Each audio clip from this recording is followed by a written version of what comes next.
संभाल कर, संभाल कर। ठीक है, अब लेट जाओ।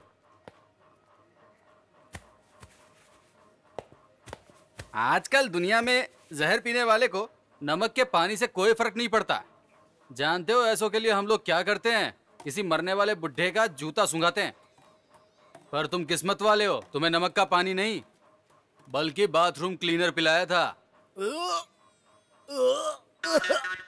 अब तुम्हारे पेट से बाहर आने के लिए तुम्हारे पेट में अब कुछ भी नहीं बचा है।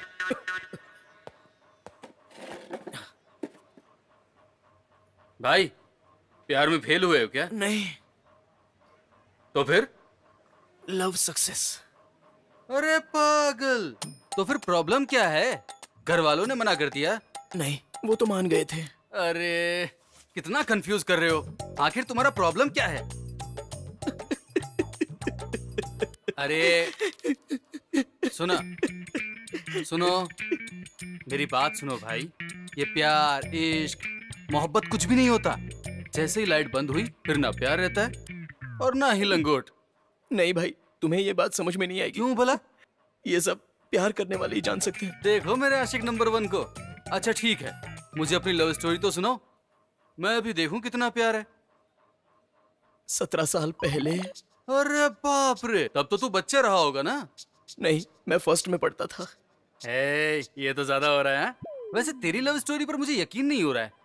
पहले पूरी बात तो सुन लो बेवकूफ। अबे इतना गुस्सा क्यों कर रहा है मुझ पे? पूरी कहानी बताऊंगा तभी तो समझोगे ना। इतना गुस्सा करेगा तो तू प्यार कैसे करेगा? जो खाने में नमक नहीं डालता वो ही प्यार कर सकता है। ठीक है, चल आगे सुना। 17 साल पहले। अरे ये तो तूने बोल दिया ना। तभी मैं फर्स्ट में पढ़ता था और वो भी मेरे साथ फर्स्ट स्टैंडर्ड में पढ़ती थी। उस दिन 15 अगस्त का दिन था और सारे बच्चे तिरंगा लगा कर आए थे। सिर्फ उसने ही नहीं लगाया था। तभी मैंने उसे अपना तिरंगा दिया और उसने मुझे गले लगाकर एक बढ़िया सा किस किया। अरे भाई, तेरी लव स्टोरी में तो मुझे देशभक्ति की फीलिंग आ रही है। ये सोचकर बहुत गर्व हो रहा है। आगे तो सुना। 10th क्लास तक हम क्लोज फ्रेंड्स थे, लेकिन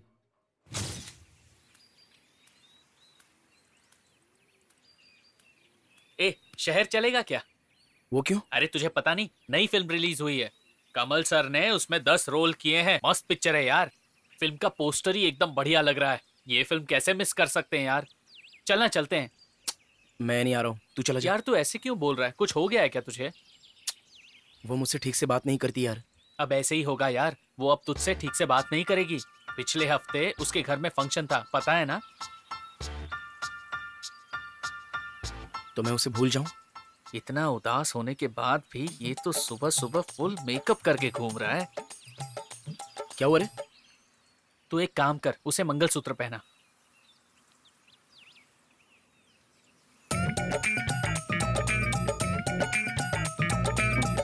नहीं सर, मैं इसे माफ नहीं करूंगा सर। अपने साथ पढ़ने वाली लड़की को इसने मंगलसूत्र पहना दिया और आप इसका सपोर्ट करके इसे माफ करने के लिए कह रहे हैं? बिना एक्सपीरियंस वाले आदमी को काम पर रखेंगे तो ऐसा ही प्रॉब्लम होगी।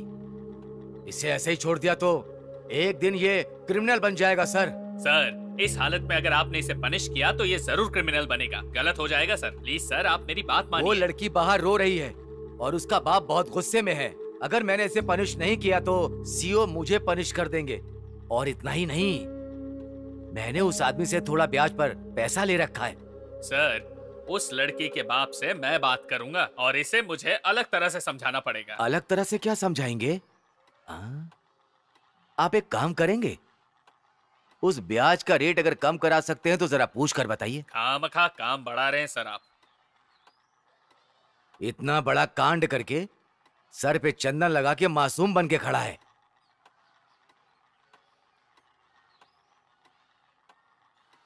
प्रॉब्लम सॉल्व सर, हो गया। ए सुन, बचपन से वो लड़की तेरी फ्रेंड है ना, तो आगे भी फ्रेंड ही रहेगी, समझ गया? बेटी अंदर आओ। फ्रेंड फ्रेंड, चलो अब दोनों हाथ मिलाओ। अब सुनो बेटा, जरा मेरे रूम में आना, मुझे तुमसे बात करनी है। मैंने तुम दोनों को हाथ मिलाने को क्यों कहा पता है? नहीं पता सर। क्योंकि कभी भी मन में बुरा ख्याल ना आए। फ्रेंडशिप में हाथ से ज्यादा और कुछ नहीं चाहिए, समझा? चल अब बता, उसे हाथ मिलाते वक्त कैसा फील हो रहा था? उसका हाथ एकदम सॉफ्ट था सर, ऐसा लगा कि आसमान में उड़ रहा हूँ सर। क्लास खत्म होते ही अपना रिजल्ट लेकर चले जाना, अपनी शक्ल मत दिखाना तब तक। हाँ, गलती से भी सामने आया तो छोड़ूंगा नहीं। चल जा अभी, भाग यहाँ से। ये सोचकर तो मुझे भी बहुत गंदा लग रहा है। उसके बाद मैं दूसरे स्कूल में 11th में आ गया। 2 साल से मैं उससे मिला भी नहीं। उस दिन 12th का रिजल्ट था और मैं पूरे स्कूल में 2nd नंबर पर आया था। रिजल्ट देखकर मैं बड़ी खुशी से घर जा रहा था।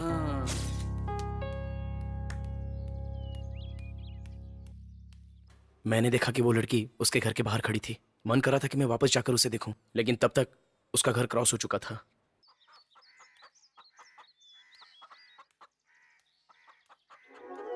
और उसने मुझसे कहा कांग्रेचुलेशंस। मुझे पता चला कि उसने ही बोला। मैं जानता था कि ये उसी की आवाज थी।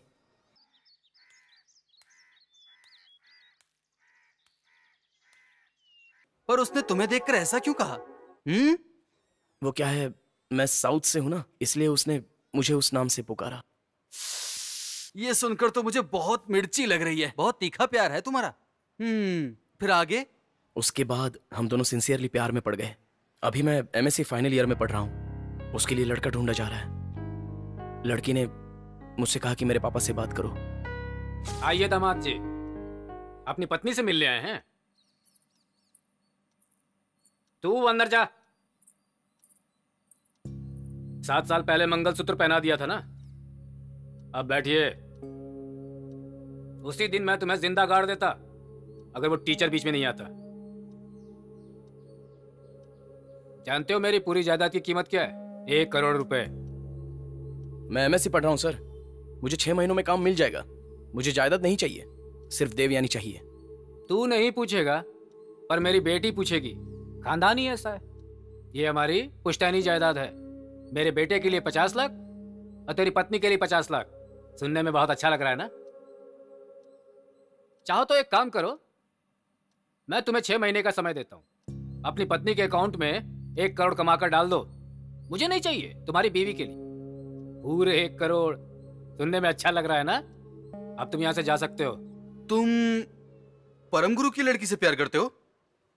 तुम्हें कैसे पता ये सब? सिर्फ गांव में नहीं, बल्कि इस पूरे देश में ऐसी बात करने वाला एक ही आदमी है और वो मेरा मामा है। परम गुरु तुम्हारा मामा? मतलब तू उस लड़की पे लाइन मार रहा है जिससे मैं शादी करना चाहता हूँ? हाँ, तो दिव्यानी की शादी तुमसे ही हो रही है क्या? तू तो सिर्फ MSc पढ़ा है, तुझसे इतनी डिमांड कर रहा है तो मैं कोई डॉक्टर हूँ क्या? मैं तो सिर्फ एक कंपाउंडर हूँ। जो लोग जहर पी लेते हैं उनका जहर निकालता हूँ। पर मेरा मामा घर में भी नहीं घुसने देता। जानते हो मेरा मामा दुनिया का सबसे बड़ा घमंडी है। मैं सेक्रीफाइस करता हूं, तू चालू रख। वैसे तुझे उस लड़की में क्या पसंद आया? बताऊं क्या पसंद आया?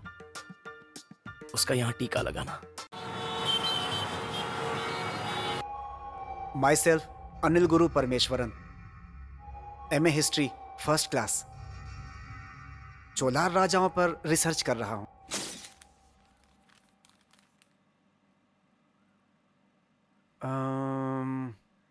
सुनिए सुनिए, ये गायत्री जयराम और गायत्री रघुराम दोनों सिस्टर्स हैं ना? मेरी बात सुन रहे हैं आप? सुनिए। वहां क्या हो रहा है? बात कर रहा हूं आपसे मैं।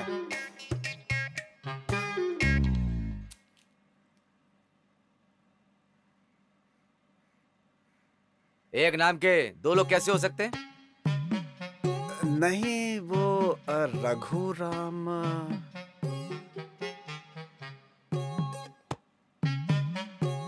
थोड़ी भी अकल नहीं है। कैसे अकल नहीं है? MA हिस्ट्री फर्स्ट क्लास हूं मैं। चोलार राजाओं पे रिसर्च कर रहा हूं। मैं भी पढ़ा लिखा इंसान हूँ, लेकिन हर समय घर पर नहीं बैठा रहता हूँ। टॉन्ट मार रहे हैं? घर जमाई समझकर टॉन्ट मार रहे हैं? अरे मैं घर जमाई थोड़ी बनना चाहता था, आपकी इच्छा थी ना। कॉलेज में मेरे पीछे पीछे कौन घूमता था? हु? Your daughter. मैं तो काम करना चाहता था, लेकिन आपकी बेटी चाहती नहीं कि मैं काम करूं। अरे यहाँ तक कि वो बालों में कंघी तक नहीं करने देती। जिसे पैदा किया वो भी सही नहीं और जो बाहर से आया वो भी नहीं। मैंने कभी काम से मना किया है क्या? मुझे काम दो, मैं करूंगा। काम तो दे दूंगा, पर तू वो काम कर पाएगा ये सोच कर ही मुझे डर लगता है। आप सोचो मत, बस काम दो, मैं भी बोर होता हूँ। ठीक है, खेत में मक्का काटने का काम चल रहा है, मुझे रजिस्ट्रार ऑफिस में काम है, तुम जरा वहां जाकर देख लो। जरूर देखूंगा। अभी मैं क्या करूं? मैं भी मक्का काटूं क्या? तू मेरे पे एक एहसान कर, 10 एकड़ है, 50,000 की बात हुई है, दूसरे गांव का व्यापारी है, उसके शक्ल से मुझे जरा शक हो रहा है, तुम उस पर ध्यान देना। मैं क्या करता हूं बस आप देखते रहिए। ठीक है, ठीक है, कुआं बहुत गहरा है, बहुत लोगों ने यहाँ सुसाइड किया है। देखिए उस तरफ मैं नहीं जाऊंगा, उस खतरनाक भैंस से मैं दूर ही रहूंगा। देखिए जो मैं कह रहा हूं आप समझ रहे हैं ना? क्या वहां सांप है? मैं उस तरफ भी नहीं जाऊंगा, मुझे सांपों से डर लगता है। क्या कहा? पीछे आपके बंदर है, वो काट लेगा?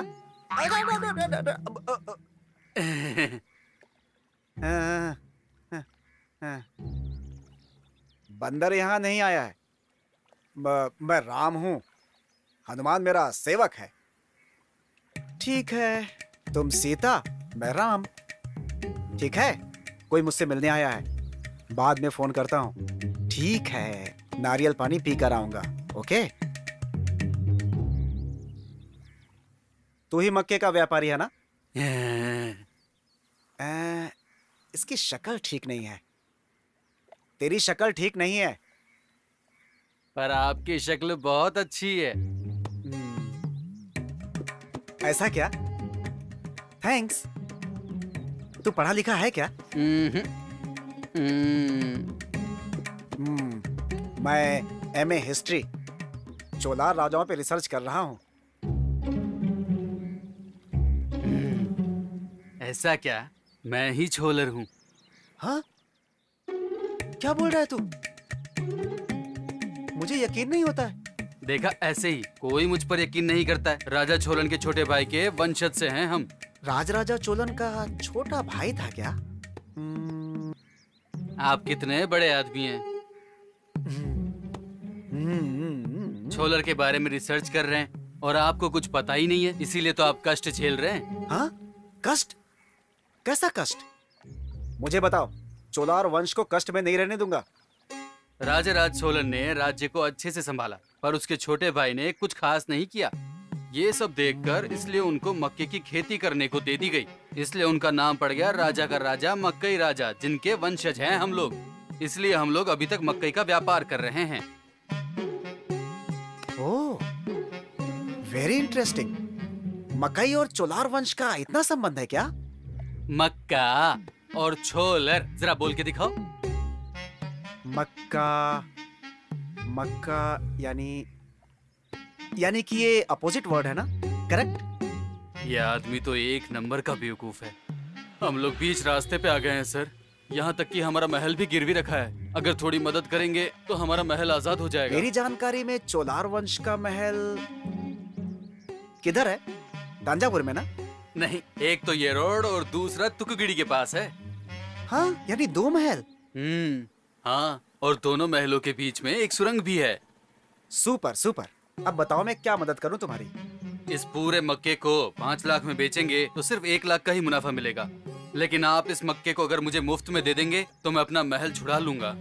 बस इतना ही? तो ले लो। आप तो छोड़ देंगे, पर अगर आपके ससुर के लोगों ने इसे नहीं छोड़ा तो? मैं बोलूंगा तो छोड़ देंगे। एक बात जानते हो? ये जमीन मेरे ससुर के नाम पर नहीं है, मेरी पत्नी के नाम पर है। वो मुझे बहुत प्यार करती है, यहाँ तक कि मेरे बाल भी वही बनाती है। बहुत बहुत धन्यवाद सर। फिर मैं निकलूं? छोलर के बारे में रिसर्च करना तो मेरा नाम भी साथ में जोड़ देना। That's good। आपने अपना नाम नहीं बताया। नागराज छोलर, एमए। एमए? आपने तो पढ़ाई नहीं की है ना? एमए यानी महाराज का शॉर्ट फॉर्म। आपके बाल बहुत बिखर गए हैं तो घर जाके अच्छे से बना लीजिएगा। और मुझे लगता है कि तुम्हारे ससुर ही तुम्हारा मुंडन करेंगे। खुद की अकल है, दूसरे की अकल। तू 4 पैसे के लायक भी नहीं है, बेवकूफ है बेवकूफ। खुद पैसे कमाता तो उसकी वैल्यू पता होती। तू मेरी आंखों से दूर हो जा।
सर, उस नंबर पे कॉल किया और अच्छे से बात की सर।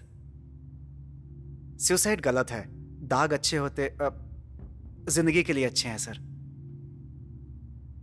फिर हम दोनों एक दूसरे से मिले सर। वो बस में कमिंग सर, उन्होंने कुछ पुराने कॉइन और नए कॉइन मिलाने की कोशिश की थी सर। मैंने ससुर जी को नहीं बताया, सोचा 5 लाख हो जाएंगे तब उन्हें बताऊंगा सर। चूहा हाँ सर, ऐसा बोला था, but I know interested sir. उन्होंने ओके बोल दिया था, लेकिन जिंदा चूहे को मारना पाप है सर, मुझसे नहीं होता।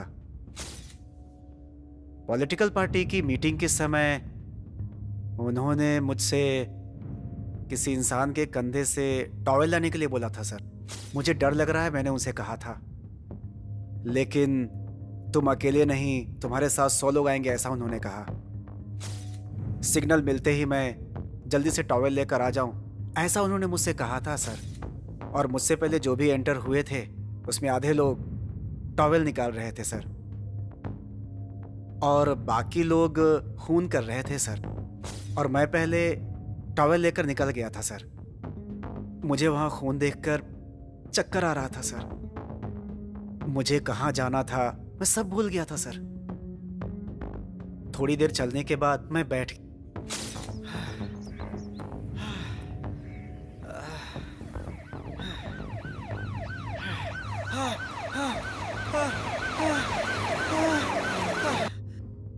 सर। आफ्टर 15 मिनट्स पुलिस वहां पर आ गई। मैंने उन लोगों को रोककर, मैं सिर्फ टॉवेल लेने आया था, लेकिन वहां लोगों का खून हुआ है, मैंने उन्हें बताया। फिर वो मुझे पकड़कर यहां ले आए सर। ये कैसा न्याय है सर? सर वो काला था, और सर उनका एक हाथ ठीक से काम नहीं कर रहा था सर, और वो जरा नॉटी टाइप के बात कर रहे थे। उनका मोबाइल रिंगटोन भी वो कमल हसन की एक मूवी थी सर, जिसमें मूछ रखी थी उन्होंने। सैंडियर नहीं वीरू पांडे सॉन्ग था सर।